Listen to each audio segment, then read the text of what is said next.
হাশরের ময়দানে হিসাব নিকাশের পরেই মূলত জান্নাতীরা তাদের চিরস্থায়ী আবাসে প্রবেশ করবেন।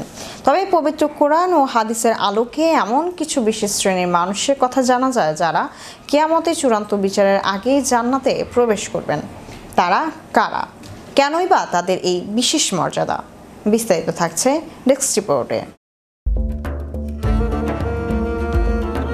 হাশরের ময়দানে হিসাব নিকাশের পরেই মূলত জান্নাতীরা তাদের চিরস্থায়ী আবাসে প্রবেশ করবেন।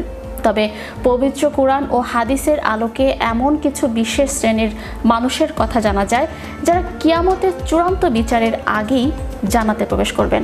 তারা কারা, কেনই বা তাদের এই বিশেষ মর্যাদা? মহান আল্লাহর বিশেষ মেহমান নবী ও রাসূলগণ সৃষ্টির সেরা মানুষ। মৃত্যুর পর তাদের শরীর মাটির জন্য স্পর্শ করা হারাম করে দেওয়া হয়েছে। হাদিসের বর্ণনা অনুযায়ী তারা কবরে জীবিত এবং বিশেষ এক বারজাখী জীবনে অবস্থান করেন। মিরাজের রজনীতে বিশ্বনবী হযরত মুহাম্মদ সাল্লাল্লাহু আলাইহি সাল্লাম অনেক নবীকে জান্নাতে বিভিন্ন নেয়ামত ভোগ করতে এবং ইবাদত করতে দেখেছেন। তারা কিয়ামতের দীর্ঘ সময়ের অপেক্ষার ঊর্ধ্বে থেকে আল্লাহর বিশেষ সান্নিধ্যে জান্নাতি শান্তিতে অবস্থান করছেন। দ্বিতীয়ত হলো আল্লাহর পথের অমর শহীদগণ। শহীদদের মর্যাদা ইসলামে অদ্বিতীয়।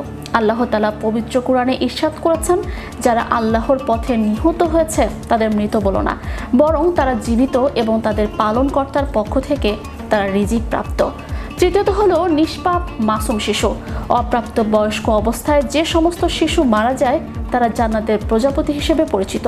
হাদিস অনুযায়ী মুসলিমদের মৃত শিশুরা জান্নাতে হযরত ইব্রাহিম আলাইহিস সালাম এবং তার স্ত্রী হযরত সারা রাদিয়াল্লাহু তাআলা আনহু এর তত্ত্বাবধানে লালিত পালিত হয়।